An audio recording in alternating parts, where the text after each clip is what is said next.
Hello বন্ধুরা, কেমন আছো? আজকে তোমাদের সাথে শেয়ার করব একঘেয়েমি চিকেন রান্না থেকে বেরিয়ে কি করে বাড়িতে সহজেই চিকেন চাপ বানিয়ে নিতে পারো। চলো শুরু করা যাক। পোস্ত 5 স্পুন, চারমগজ 3 স্পুন আর ভাঙা কাজু 3 স্পুন, তিনটেকে একসাথে নিয়ে ব্লেন্ডারে ড্রাই রোস্ট করে নিতে হবে। তারপরে অ্যাড করলাম 2 অনিয়ন, পরিমাণ মতো গার্লিক, পরিমাণ মতো জিঞ্জার। ঝাল তোমরা যে যেমন খাও সেই পরিমাণে ঝাল দিও। 3 স্পুন টক দই অ্যাড করলাম। পুরোটাকে ব্লেন্ডারে এবার ব্লেন্ড করে নিলাম।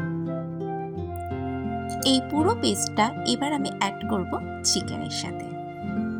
আমি এখানে বড় পিস করা 6 পিস চিকেন নিয়ে নিয়েছিলাম। চিকেনের গাগুলো দেখো, ভালো করে আমি প্রত্যেকটার গা ছুরি দিয়ে কেটে নিয়েছিলাম। এইভাবে তোমরাও যদি কেটে নাও তাহলে চিকেনের মধ্যে মশলাগুলো ভালোভাবে যেতে পারে। করে নেওয়া পুরো পেস্টটাই আমি চিকেনেতে অ্যাড করলাম। 1 spoon black pepper powder, 2 spoon Kashmiri red chilli powder, আর এটা আমি অ্যাড করেছিলাম বিরিয়ানি মশলা 2 স্পুন।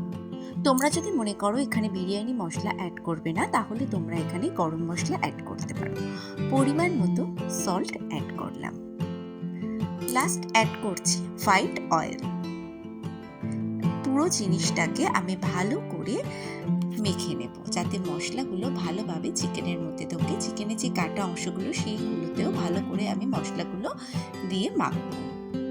এইটা পুরোটা মেখে আমি রেখে দিয়েছিলাম 6 আওয়ার্স।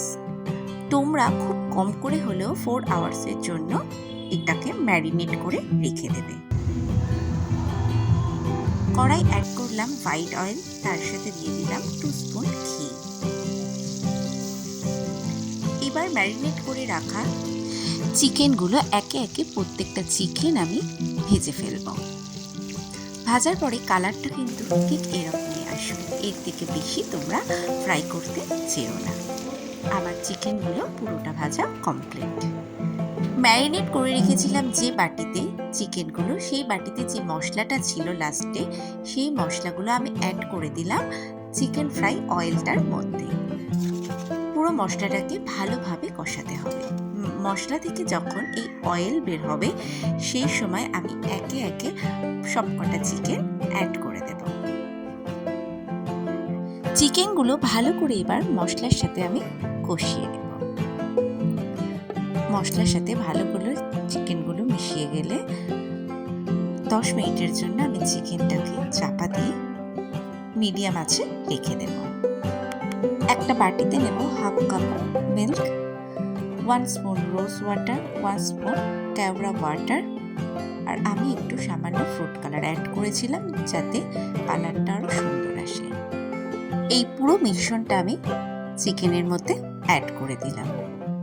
দেখো কালারটা সত্যিই কতটা সুন্দর এসছে, দেখতে কিন্তু বেশ ভালোই লাগছিল।